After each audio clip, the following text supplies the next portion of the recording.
7월을 시작하면서 참 중요하게 여겨지는 게 뭐냐면, 우리 학생들은 방학을 하기 때문에 또 이 리듬이 이 가정에서도 깨어질 수 있는 시간이기도 하죠. 나태할 수도 있고, 그리고 또 무더위가 찾아오니까 교회 전반적인 영적 행사가 잠시 이 숨고르기가 들어가는 시간이기도 해요. 전 7월 올삭을 준비하면서 나태하지 않아야겠다. 또한 잃어버린 바가 되지 않아야 되겠다. 무엇보다도 내 질서와 영적 질서와 함께 흐름을 깨지 말아야겠다라는 다짐을 해보고, 또한 7월 달에는 7, 8월에는 우리에게 참 중요한 교육부 행사가 있기 때문에 이 부분을 놓고 우리가 더 집중하면서 그 영적인 흐름을 깨지 않아야겠다라는 다짐으로 무엇을 잃어버렸는가 제목을 한번 잡아봤어요. 성령으로 충만해서 사울의 위기도 다 극복해봤잖아. 다윗은 골리앗도 이겼잖아요. 그런데 그 다윗이요, 언제나 성령으로 충만한 다윗일 수 없었다는 거예요. 그가 다윗이어도 언제나 영적 고비가 올 수 있다라는 거죠. 우리에게 주신 그 시사는 바가 아주 커요. 야, 그 위대한 다윗도 영적 고비가 있을 수 있구나. 항상 성령으로 충만하지 못했구나. 다윗의 영적 침체기가 바로 오늘 본문입니다. 사무엘하 11장 1, 2절 말씀을 우리 함께 봉독해 볼까요? 시작. 그 해가 돌아와 왕들이 출전할 때가 되매 다윗이 요압과 그에게 있는 그의 부하들과 온 이스라엘 군대를 보내니 그들이 암몬 자손을 멸하고 라빠를 애워쌌고 다윗은 예루살렘에 그대로 있더라. 저녁 때에 다윗이 그의 침상에서 일어나 왕궁 옥상에서 거닐다가 그곳에서 보니 한 여인이 목욕을 하는데 심히 아름다워 보이는지라. 자, 2절 시작을 어떻게 하고 있습니까? 저녁 때라고 그래요. 저녁 때에. 저녁 때에 일어나 했어요. 저녁 때. 생활 리듬이 깨어져 있는 거죠. 저녁 때 다윗이 그의 침상에서 일어나요. 보통 우리는 언제 일어나야 돼요? 아침에 일어나요. 우리 청년들 많이 와 계시는데 거의 이제는 직장인들이 많고 대학생들이 이제 적어졌죠. 물론 이제 고등학생, 중고등학생들도 있고 우리 자녀들도 있겠지만은 모르겠어요. 우리 청년들도 이 주말에는 평일과 다른 리듬이 있을 거예요. 우리 학생들도 물어보니까 거의 새벽 4, 5시 돼야 잠을 잔다 하더라고요. 주말에는. 여러분, 다윗의 이 생활 리듬이 깨어져 있는 부분을 보십시오. 저녁 때에 일어나요. 저녁 때에 일어나. 뭔가 잘못됐어요. 생활 리듬이 깨지면요, 영적인 리듬도 깨지는 거예요. 전에 같으면 다윗이 기도를 하는데 하루에 몇 번 기도했습니까? 하루에 4번은 기도해야 돼요. 근데 영적 침체가 바로 뭐의 침체가 옵니까? 기도의 침체가 오는 거예요. 기도가 무너지죠. 이건 반복돼요. 생활 리듬이 깨지면 영적 리듬이 깨지게 돼 있고, 영적 리듬이 깨지면 기도가 무너지는 거예요. 영적 흐름으로 살던 사람에게 영적 흐름이 깨어지면 또다시 삶의 흐름도 깨지는 게, 이게 반복되는 거. 완전히 그렇잖아요. 다 무너지는 거예요. 우리 믿음의 사람들이 영적 흐름으로 사는 원리가 있죠. 매월 첫날 올삭으로 드리는 것, 매일 새벽을 기도로 시작하는 것, 영적 흐름으로 사는 원리입니다. 매 주일 예배를 지키는 것, 주중에 수요 예배로 다시금 삶의 현장에서 예배를 정립하는 것, 금요 기도를 통해서 한 주간의 그 무너졌던 내 그 육적인 삶을 다 씻어내 버리는 것, 성령으로 샤워하는 것, 구역으로 모여서 교제하는 것, 이 또한 우리 영적 그리스도인들이 영적 흐름으로 사는 원리라는 거예요. 이게 깨어지면 무너지게 돼 있는 거예요. 그런 다윗을 보면서 깨닫는 게 있죠. 영적으로 사명으로 살아야 할 사람이 질서가 깨지면 영적인 삶에서만 무너지는 것이 아니라는 거예요. 질서가 깨진 다윗의 그 영적인 삶에만 무너진 것이 아니라 사명에서도 무너져 있는 모습을 봅니다. 사무엘하 11장 1절 말씀을 다시 한번 읽어볼까요? 우리 함께 읽습니다. 시작. 그 해가 돌아와 왕들이 출전할 때가 되매 다윗이 요압과 그에게 있는 그의 부하들과 온 이스라엘 군대를 보내니 그들이 암몬 자손을 멸하고 라빠를 에워쌌고 다윗은 예루살렘에 그대로 있더라. 자, 1절은 어떻게 시작합니까? 아까 2절은 저녁 때 일어나는 것으로 시작됐어요. 자, 1절을 보니까 그 해가 돌아와, 그리고 뭡니까? 쭉 보니까 왕이 출전할 때가 되매 그랬어요. 왕들이 출전할 때가 되매. 아주 중요한 사건이에요. 왕들이 출전할 때가 되었다는 것은 지금 온 나라가 전쟁 중에 있다는 것을 말해주고 있는 거죠. 각 나라마다 하나님의 택한 백성의 왕으로서 특별히 다윗에게 맡겨진 사명이 있다면 가장 귀한 사명이란다면 뭘까요? 하나님 나라의 확장이에요. 다윗에게 주어진 아주 큰 사명이에요. 하나님 나라의 확장. 하나님께서 다윗을 왕으로 삼으신 이유입니다. 그렇다면 다윗은요, 마땅히 전쟁터에 있어야 돼요. 근데 그는 예루살렘에 그대로 있더라 합니다. 예루살렘에 그대로 있더라. 성경은요, 그러나 다윗은 예루살렘에 그대로 있더라. 이 부분을 무척 강조하고 있습니다. 그 해가 돌아와서 왕들이 출전할 때가 되었는데 자기 부하들과 이스라엘 군대는 다 전쟁터에 나가서 막 승수장구하면서 이겨내면서 그 라빠를 에워싸고 있는데 성경 뭐라고 강조합니까? 그렇지만 다윗은 예루살렘에 그대로 있더라 해요. 그대로 있더라. 이건 무척 강조하고 있죠. 이 말씀이 성경에 강조되고 있다는 것은 지금 이 상황 속에서 예루살렘은 다윗이 있어야 할 것이 아니었다는 거예요. 다윗의 사명의 장소는 어디입니까? 지금 전쟁의 현장이에요. 근데 예루살렘에 그대로 있었던 이유가 뭘까? 지금을 살고 있는 우리 믿음의 사람들도 사명을 놓아버리는 이유가 같은데요. 바로 이거예요. 첫 번째, 이 정도 했으면 나도 할 만큼 했잖아. 과거에 열심히 했으니까 지금은 좀 쉬어야 되겠어. 두 번째, 내가 아니어도 할 사람이 많은데 그래서 쉬는 거예요. 어느 날부턴가 자신이 아니어도 된다는 생각하면서 잃어버린 자신이 되어 있는 거예요. 그러면서 세 번째 어떻게 합니까? 지금은 내가 쉴 때야. 여러분 7월 한 달 우리가 참 긴장하면서 그 영적 고삐를 늦추지 않아야 되는 이유가 뭡니까? 7, 8월은 우리 교육부 학생들에게 아주 중요한 시기, 영적인 불씨를 심어줄 수 있는 시기. 우리의 학생들, 청년들이 언제고 여러분처럼 어른이 되어서 자녀를 양육하고 또 큰 일을 감당할 때 언제나 성령 충만한 것은 아니잖아요. 다윗처럼 놓아져 버릴 때가 있을 때도 있고 믿음을 잃어버릴 때가 있을 수 있는데 그것을 회복시킬 수 있는 자리를 만들어주는 게 바로 그 영적 행사예요. 지금의 이 불씨를 심어 놓으면 언제고 이 불이 조금만 불만 불어도 불이 올라올 수 있는데 다시 돌아올 수 있는 자리를 만들어주는 게 영적 행사 아니겠어요? 우리 전도 예배도 마찬가지입니다.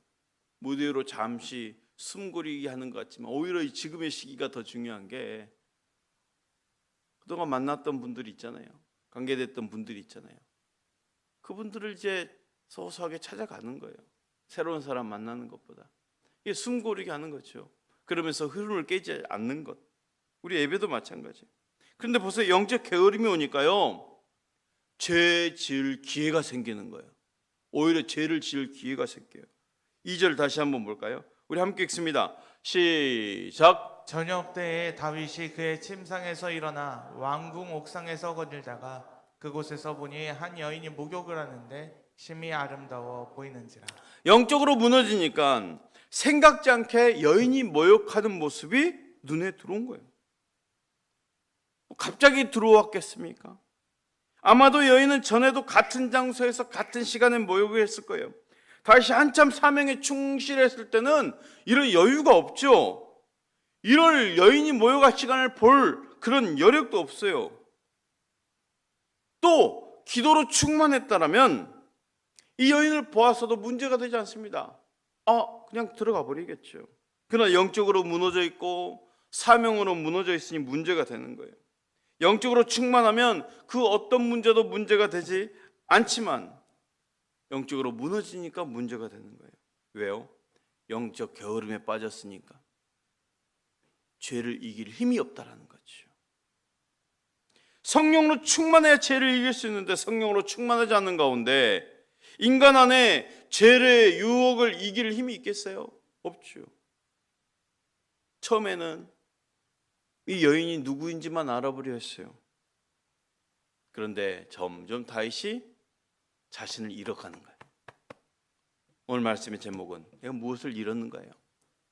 여러분 7, 8월 달 이제 시작하면서 나 자신을 잃어버리지 않기를 바랍니다. 여러분에게 주어졌던 사명을 잃어버리지 않길 바랍니다. 우리에게 주어졌던 영적 질서가 잃어버리지 않길 바랍니다. 다윗이 영적으로 무너지니까 점점 자신을 잃어가는 거예요. 나는 점점 여인만 알아보고 했는데 나 자신을 점점 잃어가니까 어떻게 됩니까? 나중에 그 여인을 범하고 말았어요.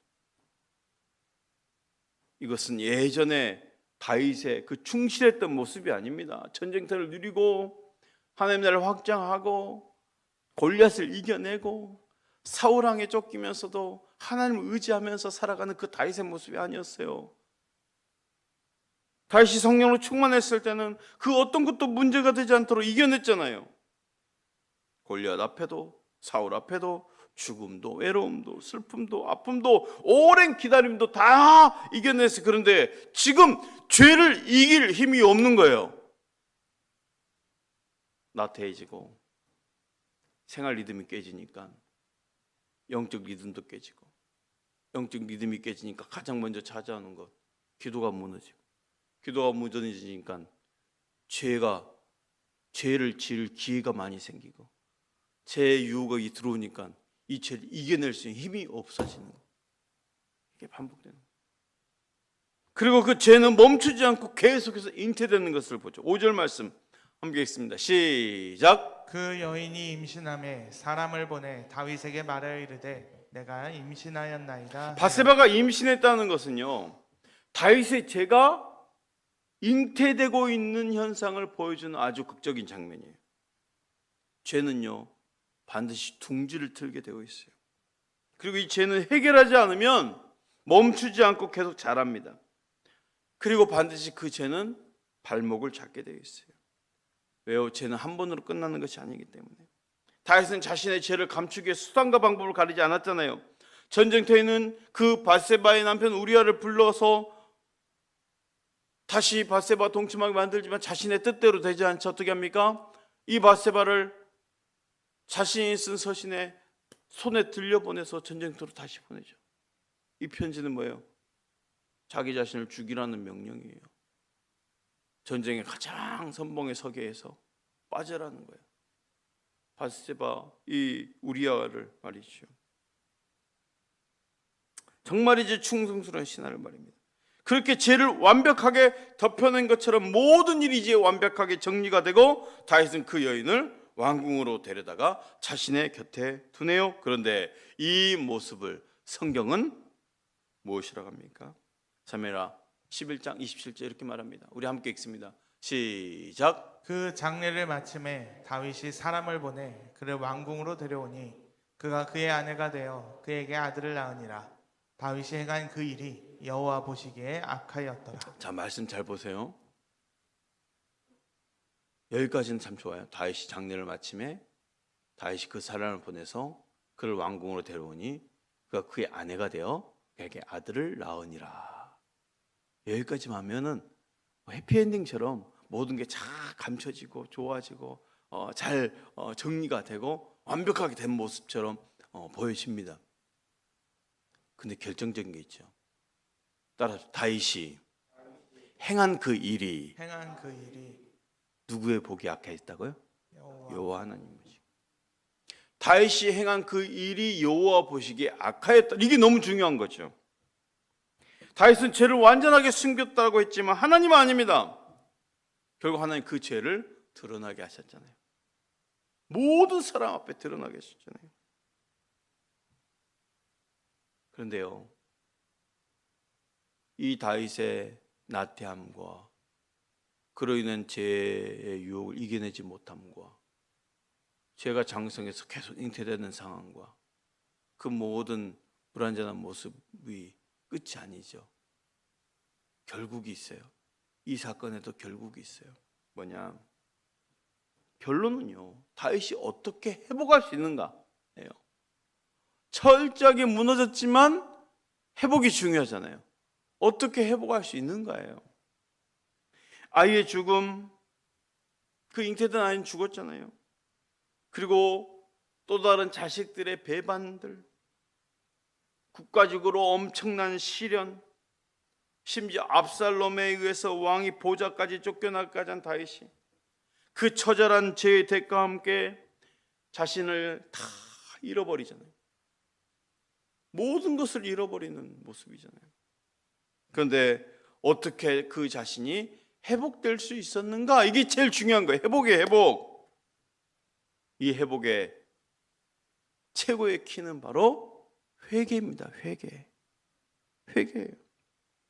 이 다윗의 참회는요, 시편 51편에 잘 소개되고 있어요.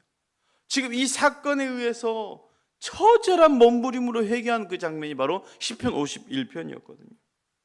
다윗이 위대한 이유는요, 회개에 있어요. 다윗이 회개에서 모범이 되는 게 있죠. 죄로 인해서 당하는 시련에 있어서, 그 죄 가운데 당하는 시련이 엄청 컸잖아요. 그 시련에 있어서 다윗은 죄로 인한 시련보다 뭘 더 크게 봤을까? 지었던 죄를 더 크게 봤다는 거예요. 우리는 이렇게 생각할 수 있죠. 죄로 인해서 오는 시련이 너무 크다 보니까 하나님 잘못했습니다. 이 시련을 거둬주세요. 이 시련이 너무 큰 거야. 그럼 다윗은 어떻게 기도합니까? 죄로 인한 시련보다 죄가 더 큰 거야. 하나님 잘못했습니다. 시련으로 인해서 아파하는 것보다 죄 때문에 아파하는 이유죠. 이게 회개입니다. 죄로 인한 시련으로만 아파했다면 진정한 회개가 아닌 거예요. 죄로 인해서 하나님을 아프게 했음을 더 안타깝게 여기는 거예요. 그리고 죄로 인해서 당하는 그 엄청난 시련 가운데에 다시 몸부림치면서 붙잡고 있는 것이 있었어요.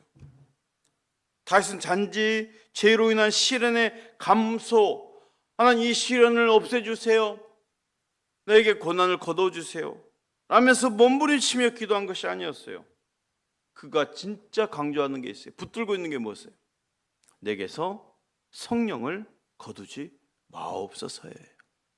성령을 거두지 마옵소서. 자기가 그렇게 무너졌던 이유를 알았거든요. 성령 충만하지 못해서. 시편 51편 10절 11절 우리 함께 고백하면서 맞춰볼까요?